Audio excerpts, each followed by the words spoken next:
Hey guys, we're going to dedicate an entire video to just hormones because I think whether we're talking about premenstrual, perimenstrual, or even menopausal changes, guys are always interested in testosterone for muscle growth and strength.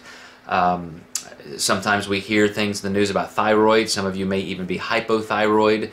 But a lot of information is out there that discusses the implication of diet on hormone levels, and this is something that is going to be interesting, I think, for you to learn.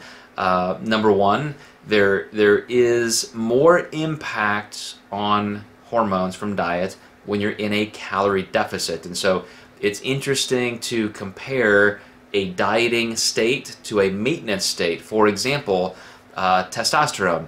If you were to go get a testosterone or hormone panel that has all of those levels, when you're in a non-dieting state, it might be, at a certain baseline level, but then when you're dieting, you might see that reduction. And so a lot of people focus on how can the diet impact that in a way that prevents that from falling. And there's a lot of mythology around having more fat, because if we consume fat, we know that testosterone is a cholesterol-derived hormone, so fat should support that, right? But interestingly, research shows the opposite. The higher fat diet you have, the more your testosterone falls. And a lot of that is because of oversaturation of those cholesterol derivatives. A lot of it is just a decrease in your overall health status.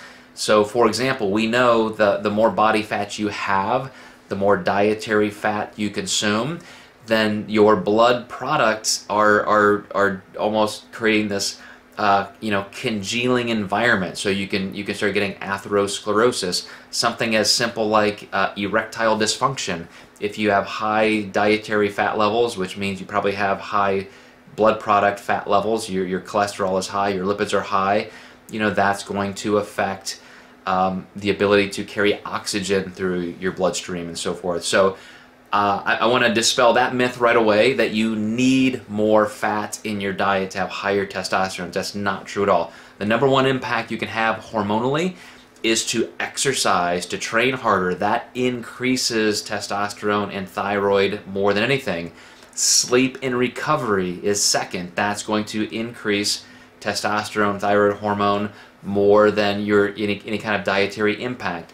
So the interesting thing when you look at diet's impact on calories is total calorie deficit. If you push too hard in terms of a calorie deficit, if you're losing way too fast, that's where you can start suppressing your hormonal base more than anything.